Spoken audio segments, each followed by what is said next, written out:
Time to my co-captain, who hatched this idea, and have her talk a little bit about why we're doing this. Thank you very much to my co-captain, the gentlelady from West Virginia, and to all of our sisters on the Congressional Women's Softball team. The gentlelady from West Virginia is absolutely right. We may not always agree in the boundaries and walls of this room, but I think all of us can agree that we want to defeat the common adversary, that is the press corps. We have been out there for the last 2 months at 7 in the morning, 2 or 3 times a week. None of us can believe that we actually all get out there at the crack of dawn to make sure that we can build our skills, build camaraderie, make sure that we come together around a true common purpose. And we also thank our adversaries, who we will defeat tonight when we take the field and make sure that we take the trophy back for the women members. We've only won 1 out of the last 4 games, but fifth time's the charm. This is the 5th annual game. It happens to coincide with my own 5-year anniversary of being a survivor of breast cancer, which is, thank you. And the importance of this game is really that we all are focused on raising money for an incredible charity, the Young Survival Coalition. We are headed for a record-breaking fundraising year, and I want to thank the Majority Whip in particular for making sure that the schedule accommodated everybody coming to the game. This is going to be a fun family event. Bring your kids. We have face painting and a fun zone and all kinds of food and a great time. We have already pre-sold more than 1,000 tickets before we even get to the door. So thank you so much. Yes, come cheer on the women members tonight at 7 o'clock, Watkins Recreation Center, 12th and D Southeast. Take the Eastern Market or Potomac Avenue Metro. On to victory for the Congressional Women's Softball team. Thank you, Mr. Speaker. We yield back. Thank you. Gentlelady yields back. Without objection, 5-minute voting will continue. The question is on adoption of the resolution. All those in favor say aye. Those opposed, no. The ayes have it. The Mr. Speaker, on that I ask the yeas and nays. The yeas and nays are requested. Those favoring a vote by the yeas and nays will rise. A sufficient number having risen, the yeas and nays are ordered. Members will record their votes by electronic device. This is a 5-minute vote. The House is voting on the rule for debate for 2 bills, one dealing with offshore drilling and the other on agriculture spending for fiscal year 2014. It is likely the last recorded votes of the day. Didn't want to let you know this evening we'll be bringing you reaction from the Supreme Court today on the rulings from the court over the 2 same-sex marriage decisions, the Proposition 8 decision and the Defense of Marriage Act, which was struck down by the court today. We will bring you reaction, we'll bring you the oral arguments, all of that starting at 8 o'clock Eastern here on C-SPAN.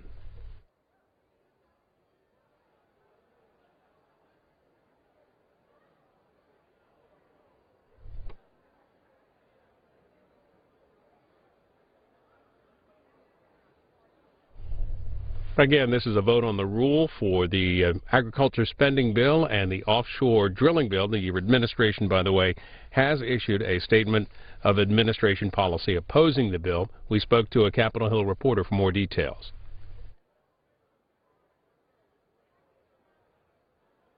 On the shore, staff reporter for Environment and Energy Daily.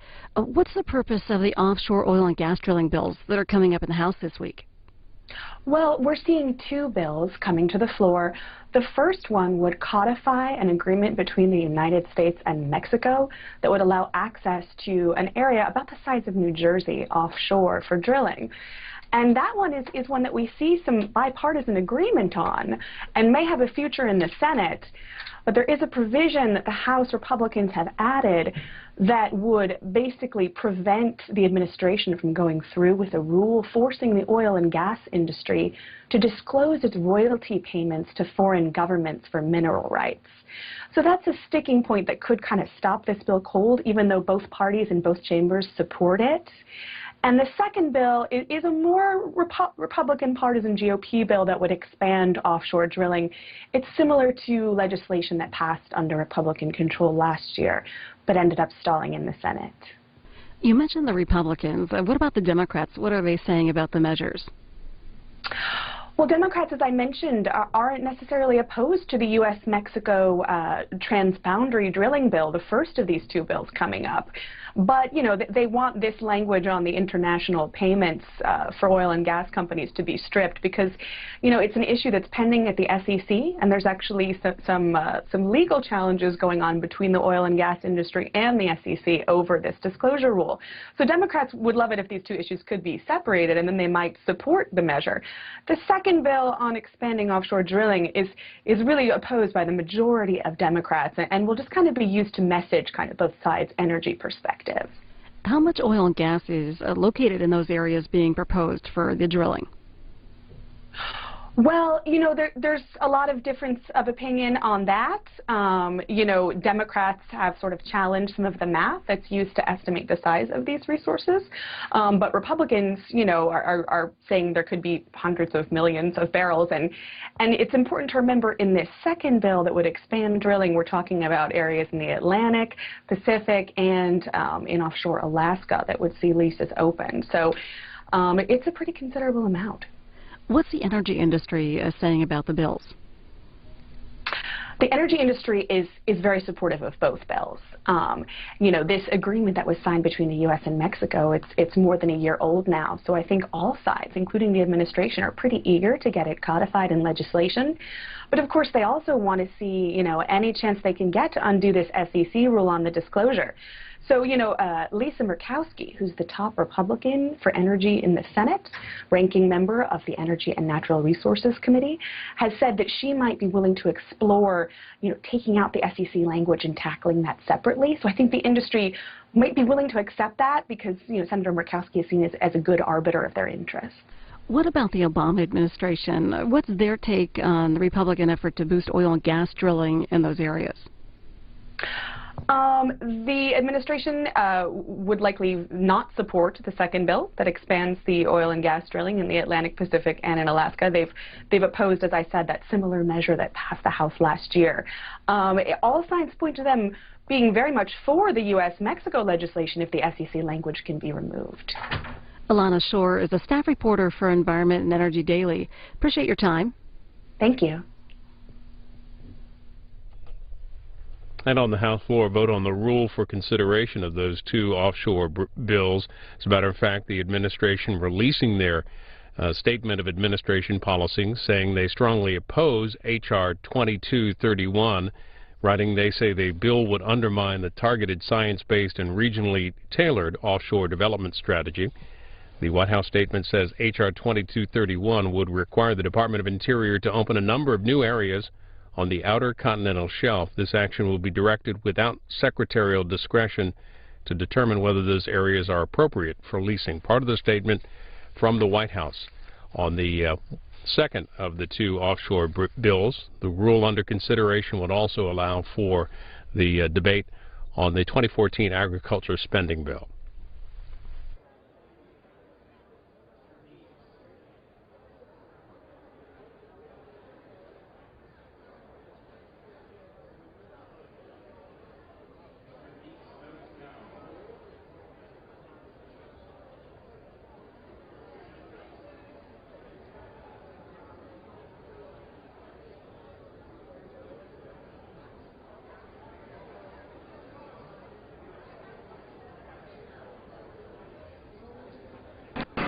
On this vote, the yeas are 235 and the nays are 187.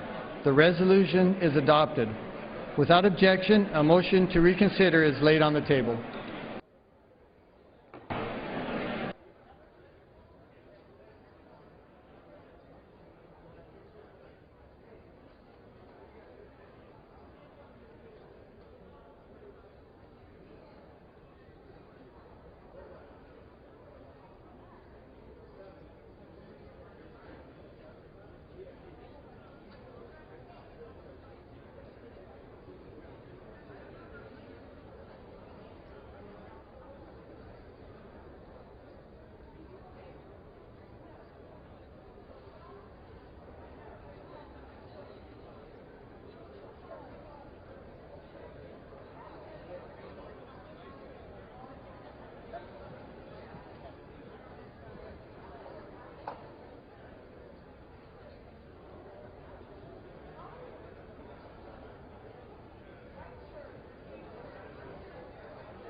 The House will be in order. Members will please take their conversations off the floor.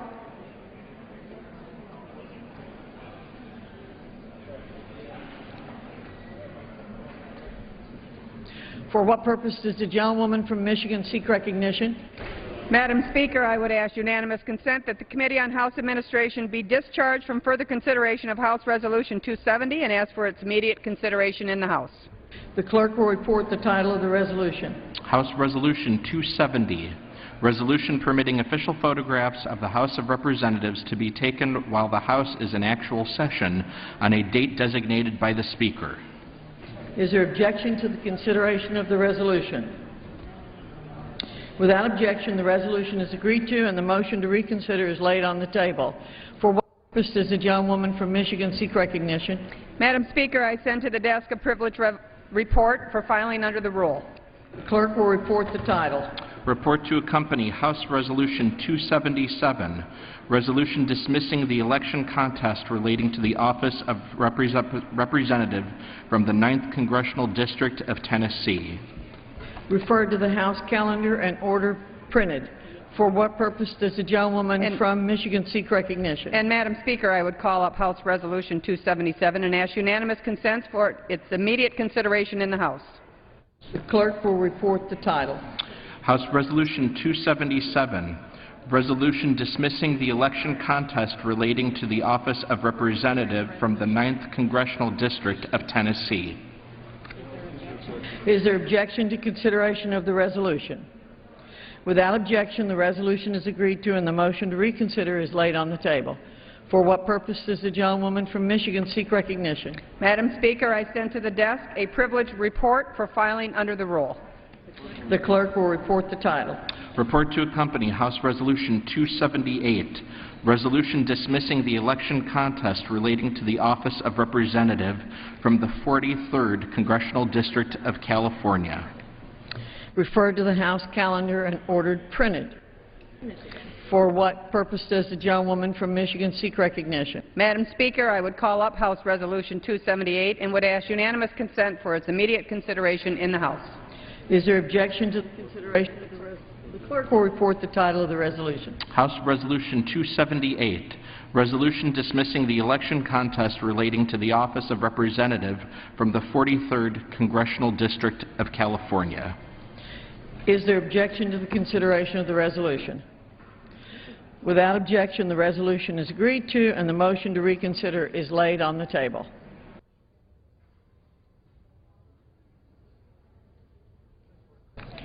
Pursuant to Clause 8 of Rule 20, the Chair will postpone further proceedings today on motions to suspend the rules on which a recorded vote or the yeas and nays are ordered, or on which the vote incurs objection under Clause 6 of Rule 20.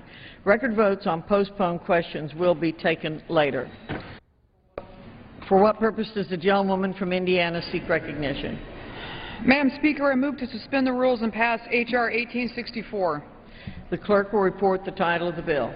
H.R. 1864, a bill to amend Title 10 United States Code to require an Inspector General investigation of allegations of retaliatory personnel actions taken in response to making protected communications regarding sexual assault.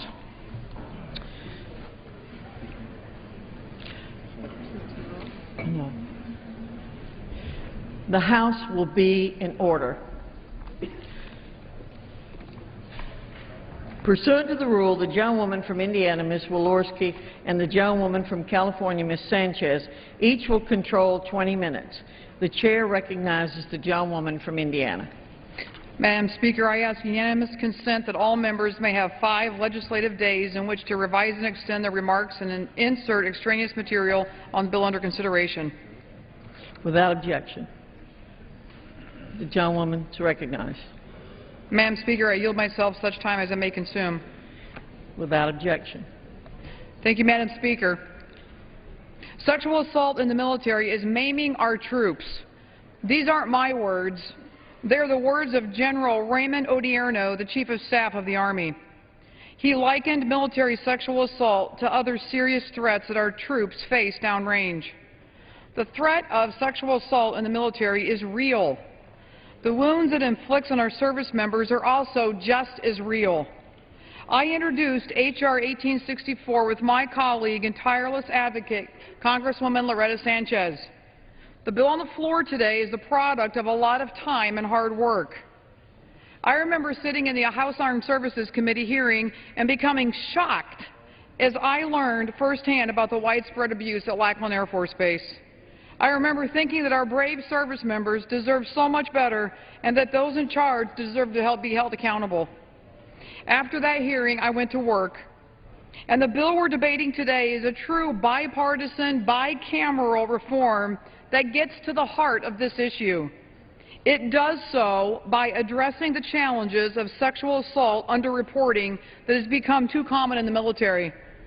The Pentagon estimates that there were approximately 26,000 victims of sexual assault last year. However, only roughly 3,600 victims actually filed reports. Many individuals don't come forward because they don't have confidence in the military justice system. Others don't come forward because they fear reprisal or they believe reporting another service member will negatively impact their own career. This lack of reporting, for whatever reason, demonstrates that we have a real problem. Before we can truly understand the scope of sexual assault in the military and how to best confront it, we have to find a way to encourage more victims to come forward. We have to find a way to empower the victims and restore their faith in the military justice system, and that's what this bill does.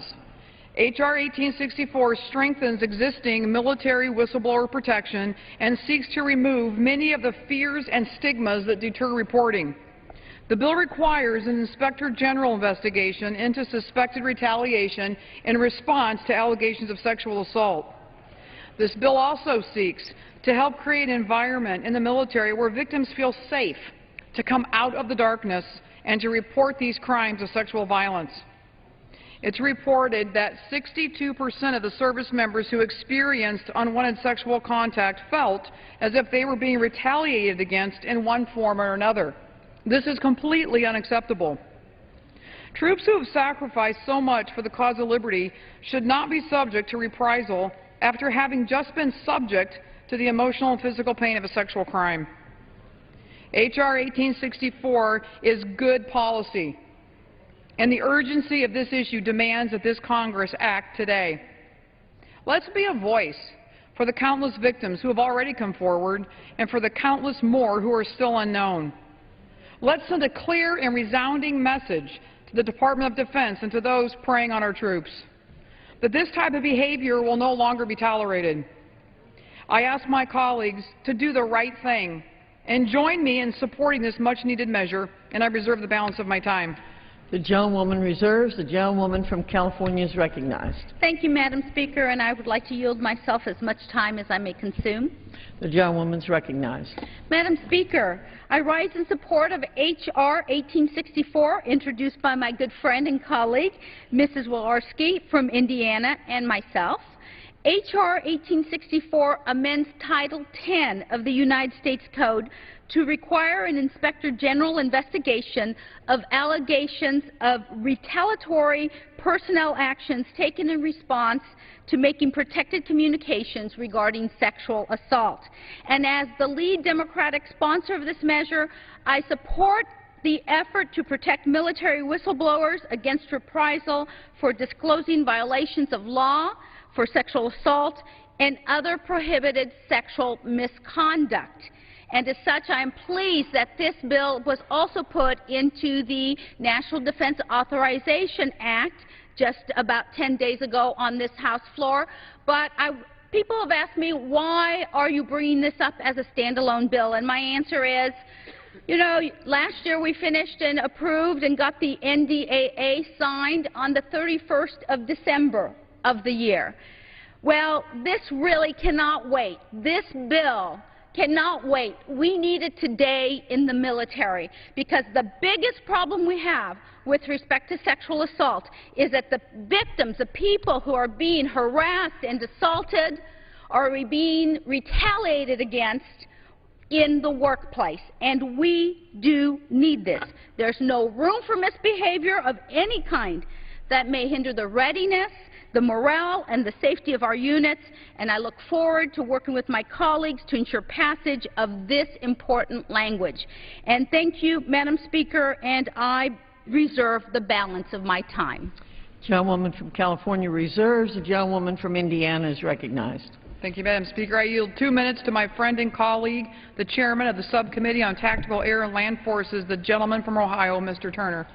The gentleman from Ohio is recognized for 2 minutes. Thank you, Madam Speaker. In 2008, Maria Lauterbach, a female Marine from my community, stepped forward to report a sexual assault from another Marine.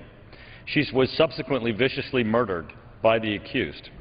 Her mother, Mary Lauterbach, took up the issue of sexual assault in the military, and I have worked with her since 2008 on legislative solutions and trying to change the culture in the military. And it's in that I rise today in support of H.R. 1864, the work of Representative Sanchez and Representative Walorski, as part of that effort for us to change the culture and to provide the tools to victims in the military. The problem in the military with sexual assault is clear. Victims feel re-victimized by the system, and perpetrators feel safe. Our efforts legislatively are to change that dynamic where perpetrators feel unsafe so that we can rise to the level of preventing sexual assaults and, of course, rally around victims so they feel safe. Last year I had the opportunity to attend a breakfast at the Commandant of the Marines home to discuss the issue of sexual assault in the military. During that breakfast, a female Marine, Lieutenant Colonel, spoke up and admitted that if she was sexually assaulted that she would not report it. She said the cost in the military is just too high. No one should serve in the military and feel as if they are subject to a crime that they are less secure if they step forward and report it, specifically a crime as heinous as sexual assault. H.R. 1864 will strengthen military whistleblower protection laws by requiring that victims of sexual assault are protected from punishment or reprisal from reporting their attack. Through the passage of this bipartisan legislation introduced by Congresswoman Walorski and Sanchez, Congress has the opportunity to take the necessary steps in providing victims the confidence and assurance and peace of mind that they cannot be threatened or punished for reporting a sexual assault. Recently, the Department of Defense indicated through a survey that 62% of those who reported a sexual assault felt that they were punished in the workplace for doing so by both their superiors and their fellow coworkers. This bill will add that additional protection where they can feel safe once they report the crime and as it moves forward through prosecution. I applaud the Representatives Sanchez and Walorski for bringing this forward, and everyone should support 1864. I yield back. The gentlewoman from California is recognized. Madam Speaker, I yield 1.5 minutes to the gentle lady from New Hampshire, Miss Custer, who's been working on this issue quite hard. The gentlewoman from New Hampshire is recognized for 1.5 minutes.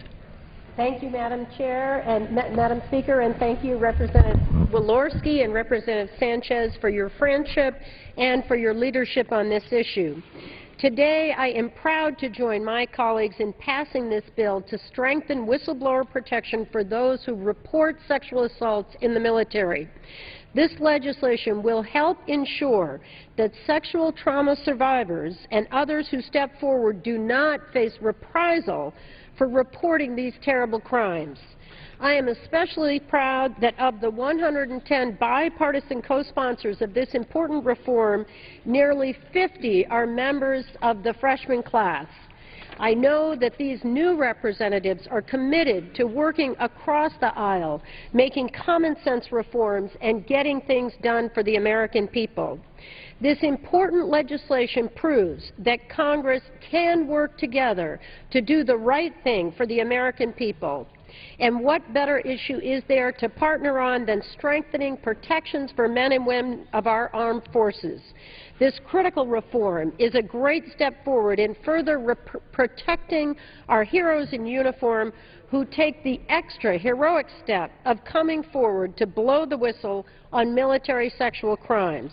It has been an honor to work with you all to help build support for this legislation, and I urge my colleagues to support H.R. 1864 and to continue to work together to end sexual violence in the military.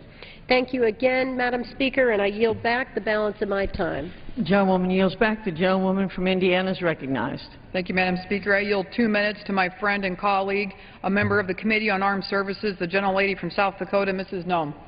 I thank the gentlelady for yielding. And Madam Speaker, I'd like to thank my colleagues for all of their hard work and leadership on this issue. I'm very proud to stand up in support of this legislation. The number is staggering, 26,000.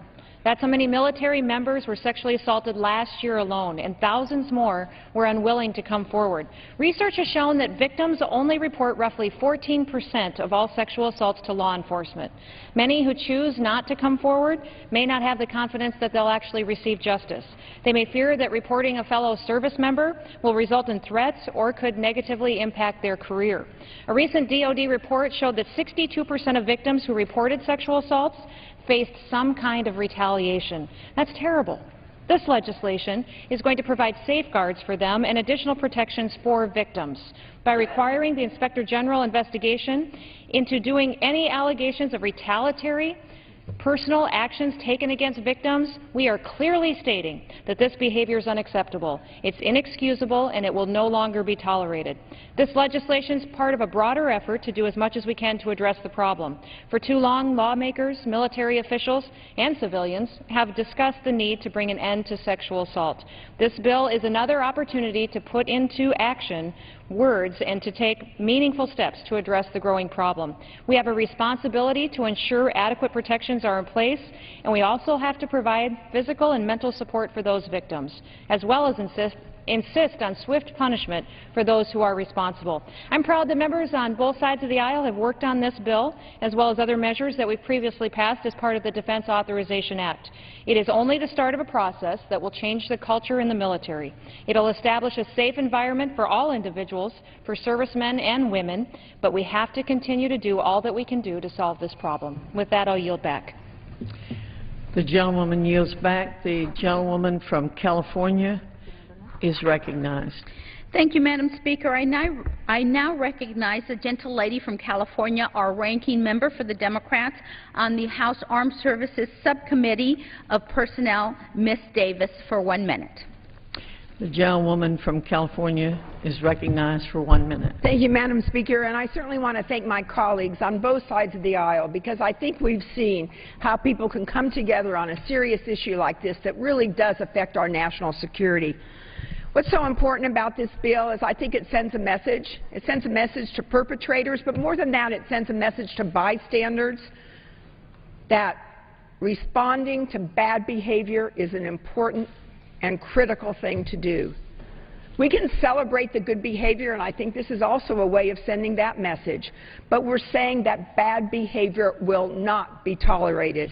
And we see this not just in our armed forces, but we see it around the country as well. And just recently, General Morrison of Australia had a very, I think, concise and very strong message to his troops, and saying that the standard that you walk past is the standard that you uphold. Let's uphold the highest standard. Retaliation drives people from not reporting sexual abuse and sexual crimes.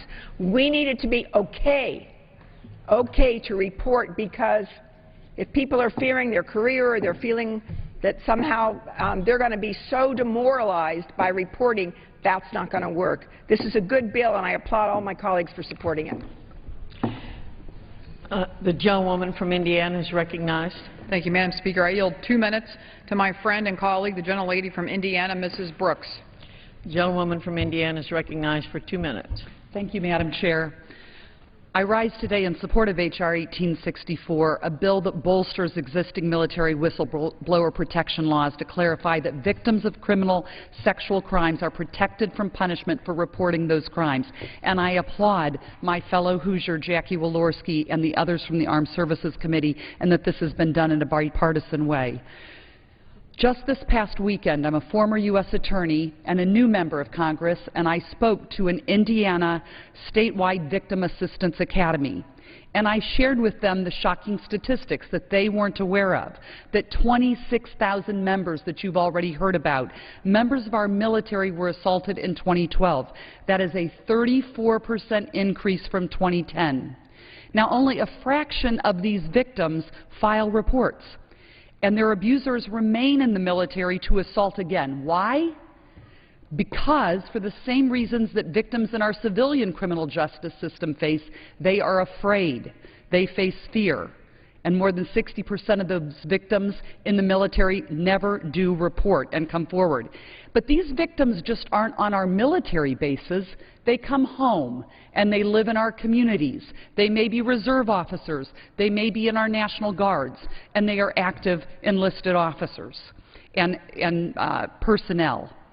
Unless we stop this retaliation that these victims face, fewer and fewer assault victims will come forward and report, and more attackers will remain free to commit these crimes, not just on our bases. These crimes often don't happen just once with one woman or, yes, one man. These will happen again and again if the assailant and the perpetrator is not brought to justice. If we want to end the epidemic of sexual assault in our military, we must ensure that these victims come forward to report their assault without fear that they will be victimized again by the institution, the military they've chosen to serve. I urge my colleagues to support this important legislation, and I yield back. The gentlewoman yields back. The gentlewoman from California is recognized. Madam Speaker, may I inquire how much time remains on this side? The gentlewoman from California has 15 1/2 minutes. And the gentlewoman from Indiana has 10 1/2 minutes. I reserve the balance of my time. At this point, I have no more speakers, so maybe you want to go for a while. The gentlewoman from California reserves. Gentlewoman from Indiana is recognized. Thank you, Madam Speaker. I yield 3 minutes to my freshman friend and colleague, the gentleman from Illinois, Mr. Davis. The gentleman from Illinois is for 3 minutes, Madam Speaker. 3 minutes? Yes. The gentleman from Illinois is recognized for 3 minutes. Thank you, Madam Speaker. I rise today in support of H.R. 1864. This legislation addresses a serious problem in our military, sexual assault. Today's legislation is absolutely critical for creating an environment where victims feel comfortable enough to report crimes of sexual violence. I'm proud to be a co-sponsor of this important piece of legislation with reports of 26,000 instances of unwanted sexual contact.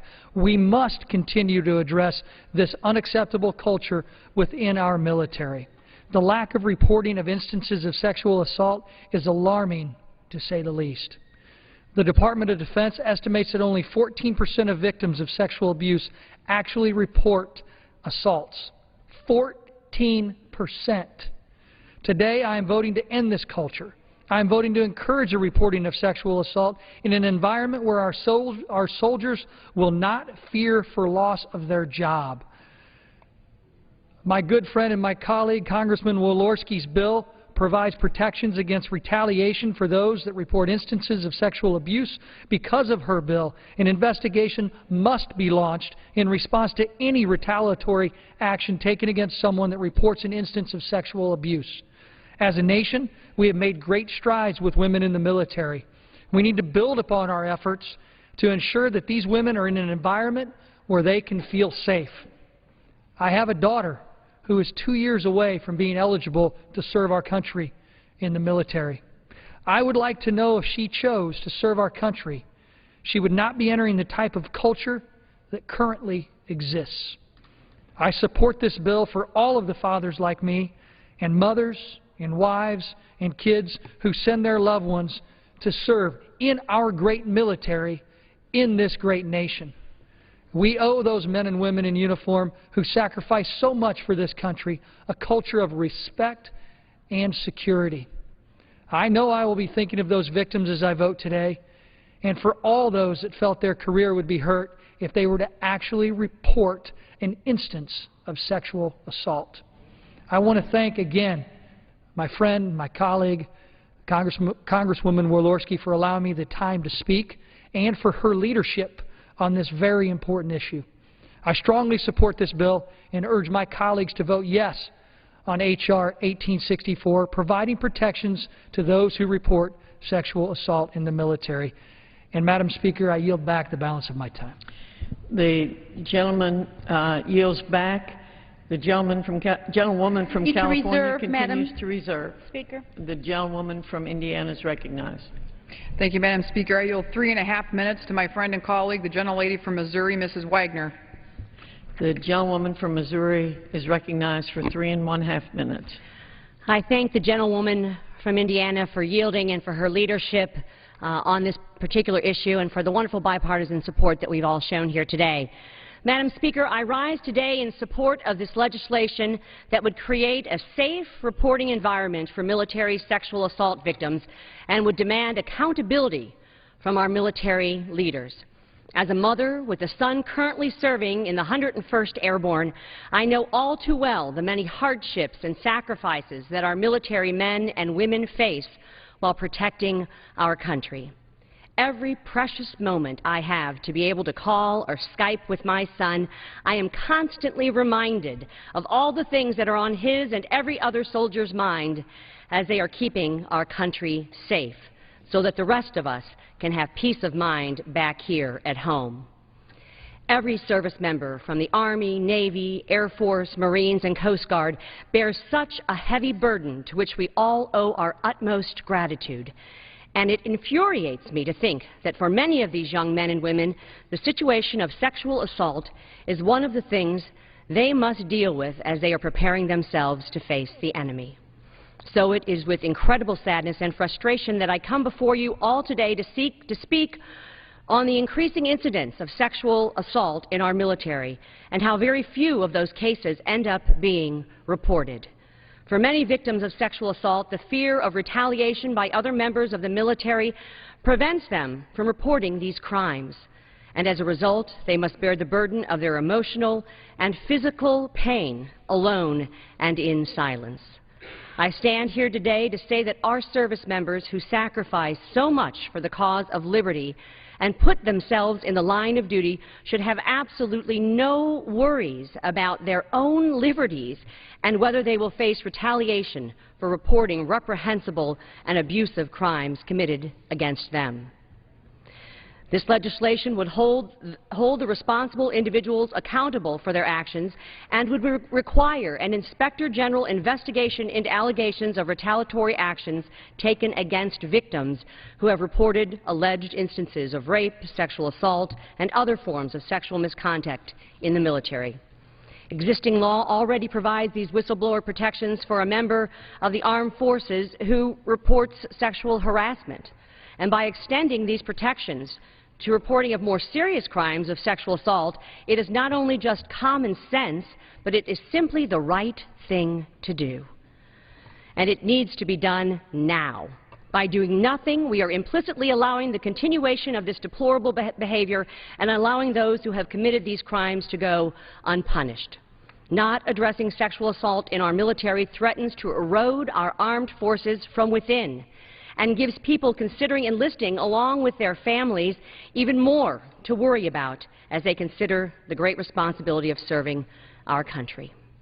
I am so proud of my son and the rest of our armed forces, and I will do everything to protect the integrity and the reputation of our military.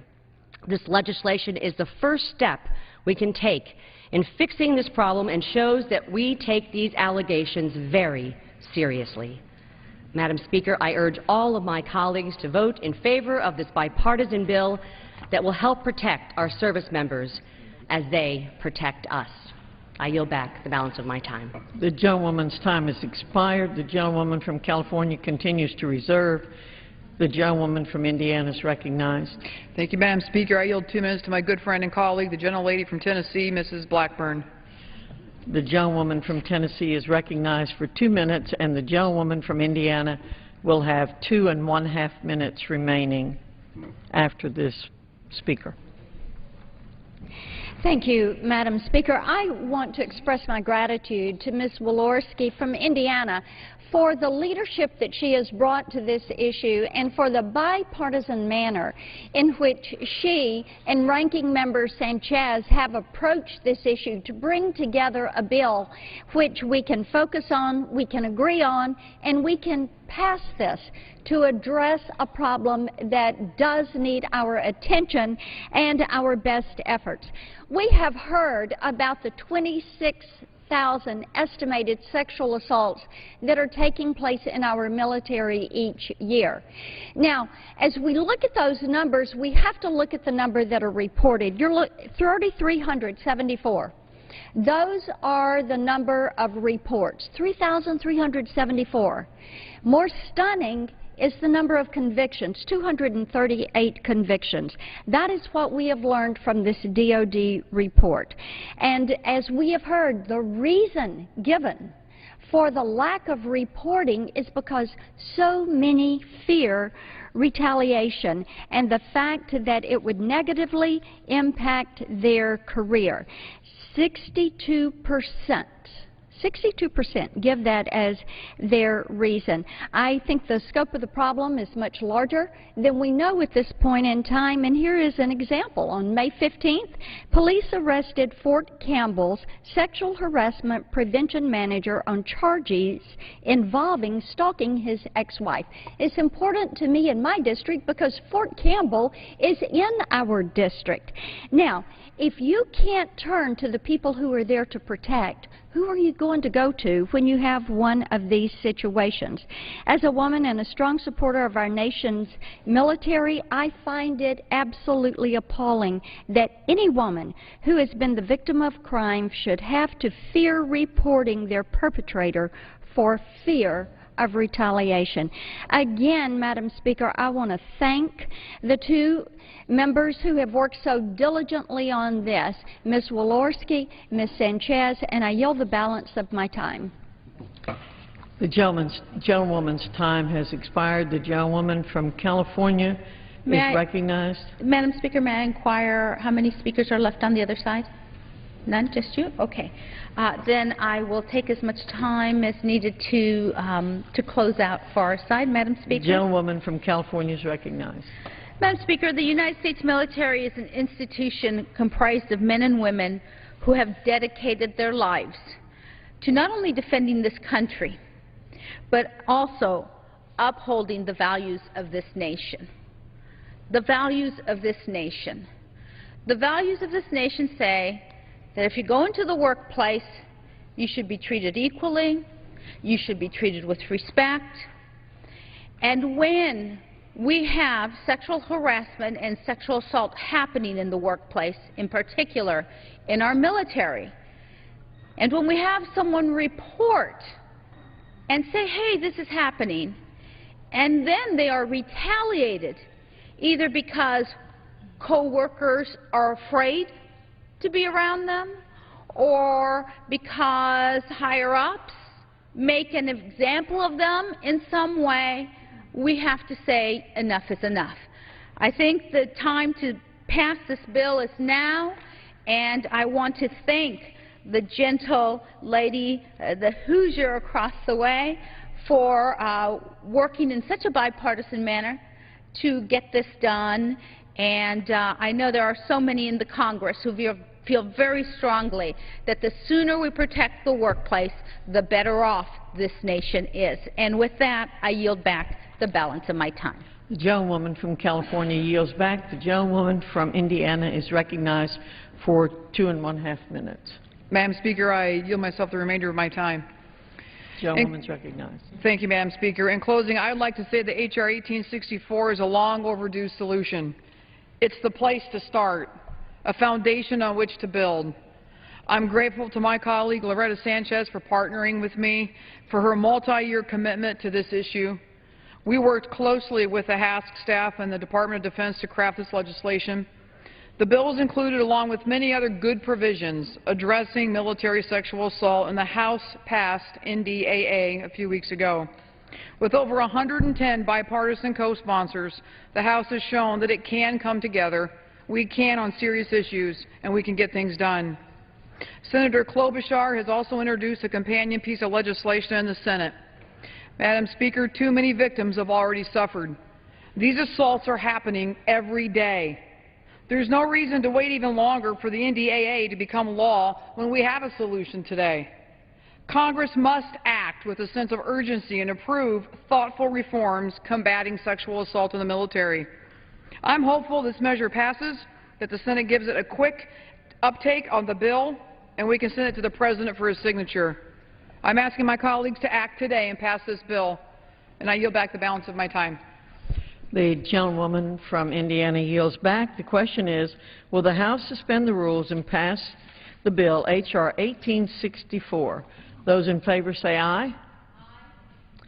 Those opposed, no. In the opinion of the Chair, two-thirds being in the affirmative, the rules are suspended. Madam Speaker, I request the yeas and nays. The yeas and nays are requested. All those in favor of taking this vote by the yeas and nays will rise and remain standing until counted. A sufficient number having risen, the yeas and nays are ordered pursuant to Clause 8 of Rule 20. Further proceedings on this motion will be postponed.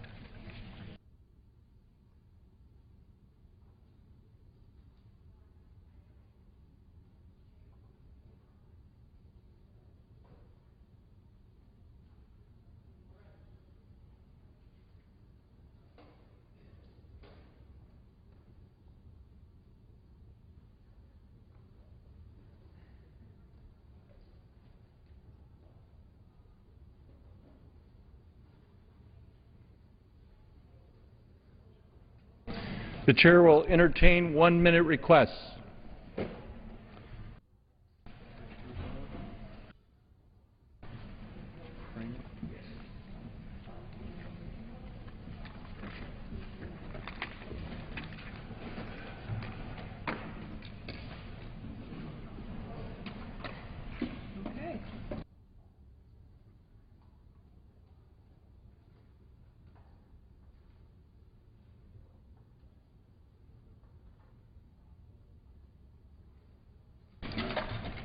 Under the Speaker's announced policy of January 3rd, 2013, the gentleman from North Dakota, Mr. Kramer, is recognized for 60 minutes as the designee of the Majority Leader. Thank you. Thank you, Mr. Chairman, for the opportunity for the next hour to bring to the attention of the House of Representatives and to the American people some very important issues pertaining to America's potential to be energy secure. It's an interesting week that we would have this discussion.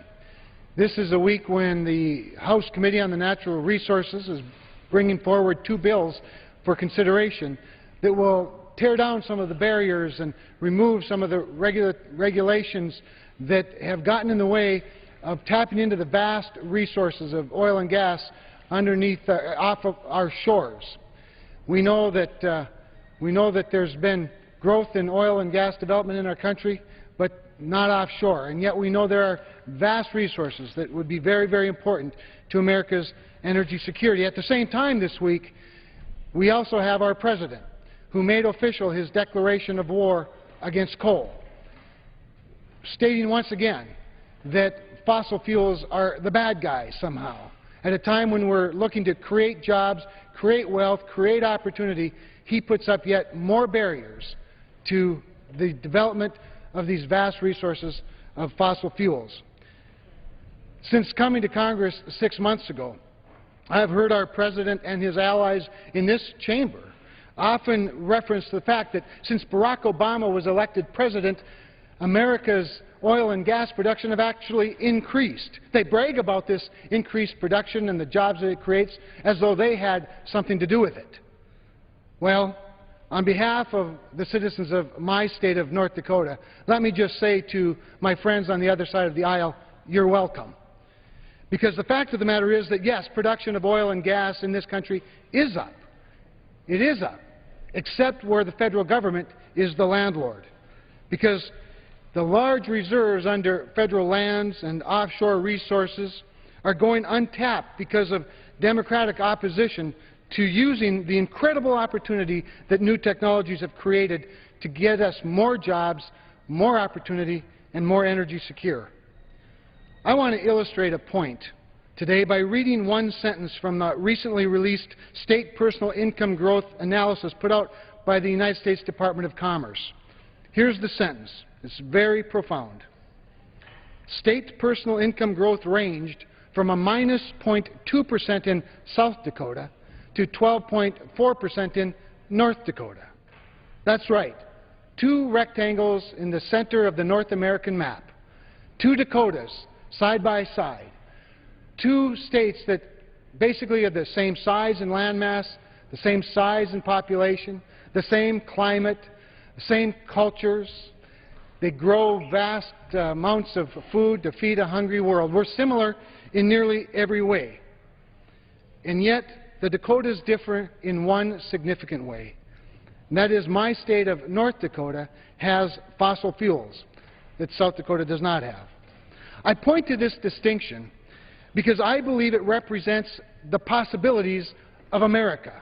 It represents what can be done in much of our nation if the federal government would just get out of the way and allow the unleashing of American ingenuity and the development of American energy. Instead, what we get from our president is more restrictions on the use of fossil fuels and more fantasizing about unproven, uneconomical, unreliable alternatives. And while billions of tax dollars get wasted experimenting on whimsical dreams of a carbonless future, American job opportunities are lost and our debt rises. Our president continues to pursue an energy policy based on an old model of resource scarcity rather than on the new reality of resource abundance. According to the Institute of Energy Research, underneath federal land and offshore, that is to say federal oil and gas reserves at today's prices, the United States taxpayer has $128 trillion worth of fossil fuels that we're not tapping into. Resource abundance. Abundance based on the application of new technologies is transforming our economy and has us on the path to security. And North Dakota is evidence of what can be done in our country. But there are a lot of speakers today that have a lot to offer in this discussion, in this debate, and right now I'd like to yield to my good friend from Colorado, Mr. Gardner. From North Dakota, and I'm excited about the opportunity that we have in this country in a bright energy future. I can think of few areas that hold so much promise for job creation, for new opportunity to impact so many areas of our economy than energy. And it really is the energy policies that we're discussing this week that could create over 1 million jobs around the country. And the policies that we continue to pursue in committee meetings, through legislation, and the work that we do to help bring a brighter energy future to this country. And I'm pleased that the gentleman from North Dakota is leading today's discussion on energy. You know, I've actually seen in my district the benefits of the Bakken development in Colorado. 60 miles away from my hometown is a brand new business that located in Colorado because of so much activity in North Dakota. They were actually seeing so many people working in North Dakota that they moved to Colorado to expand their operation because they couldn't find enough people to work in North Dakota. So they moved to my district to create jobs, and they're hiring. They're manufacturing. They've bought a manufacturing business because of energy development in North Dakota.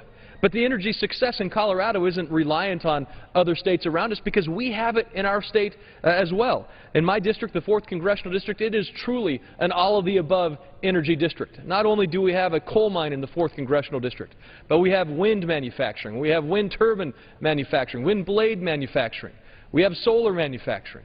We have biofuels, and we have our home to one of the nation's premier oil and gas plays anywhere in the world, the Niobrara Shale play. In fact, in Colorado, over 100,000 people are directly employed or indirectly employed by the oil and gas industry. The average pay of a worker in the oil and gas fields of Colorado is almost $100,000 a year. Average pay of almost $100,000 a year with benefits. People are able to stay in their hometowns to have jobs that they never thought were possible just a decade ago. I come from a very small town in eastern Colorado, 3,000 people. 67 kids graduated in my high school class.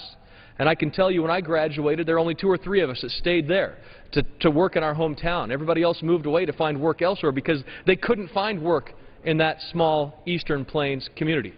But thanks to natural gas development, thanks to the development that's taken place around the state, they're moving back. They're bringing their families back. They're actually finding those high-paying jobs with good health care benefits. And they're building our communities and making stronger places to live for themselves and their families.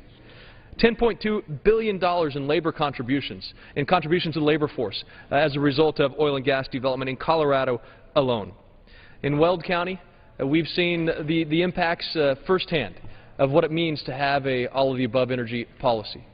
Just 2 of the over 30 oil and gas companies that are operating in Weld County just last month paid their 2011 property taxes. These 2 companies paid a combined property tax to Weld County alone of $150 million. 2 checks, $150 million to one county. 40% of that $150 million went to the school districts and the community college. That's money that we're investing into the next generation of workforce in this country. That's money that is building a stronger education future for our children. But it's also developing affordable energy opportunities for this country.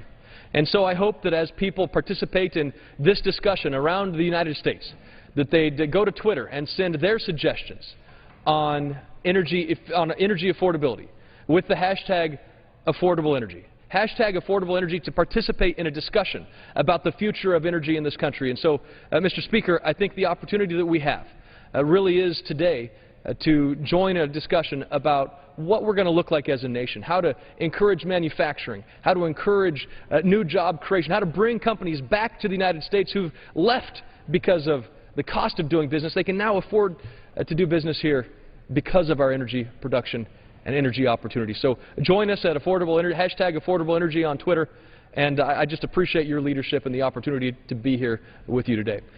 Thank you, and thank you for sharing that and for the invitation. I very much appreciate your referencing the cost of energy. Affordable energy, after all, really is a driving factor in many other investment decisions and job opportunities.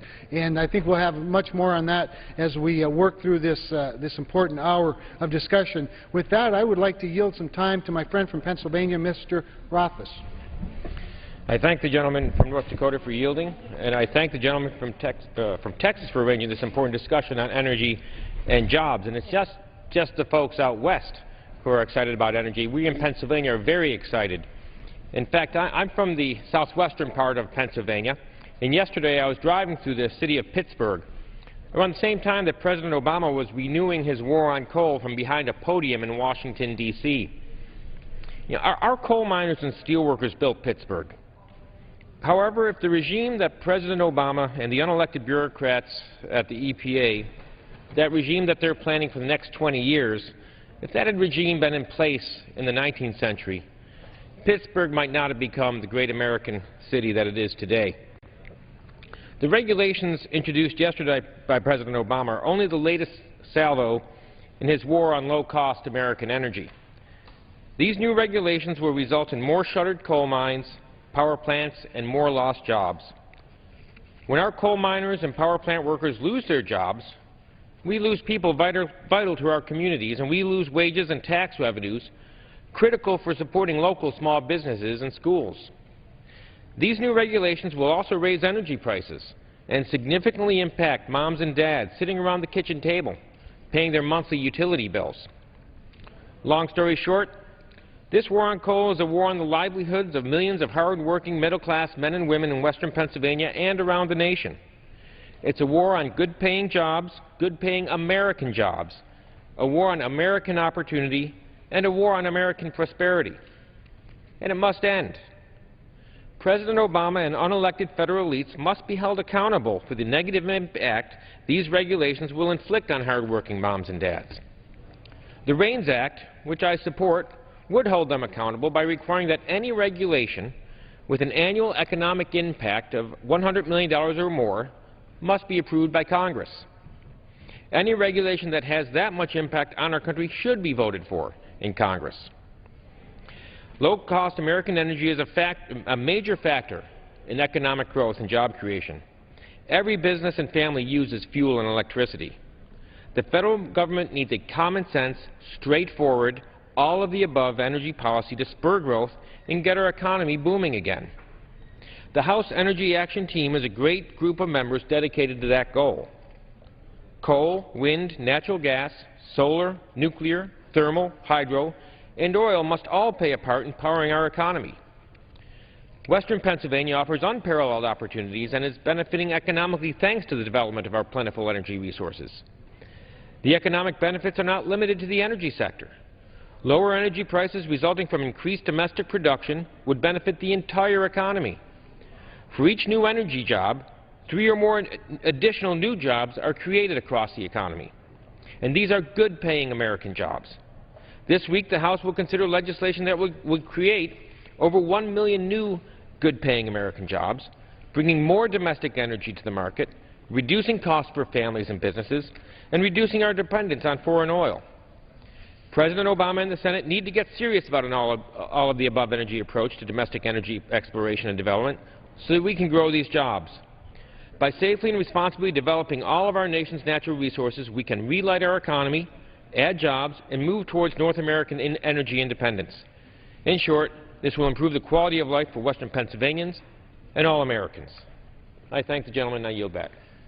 Well, I thank the gentleman from Pennsylvania, and I appreciate his raising the point of the war on coal and talking about the economic benefits of coal in Pennsylvania.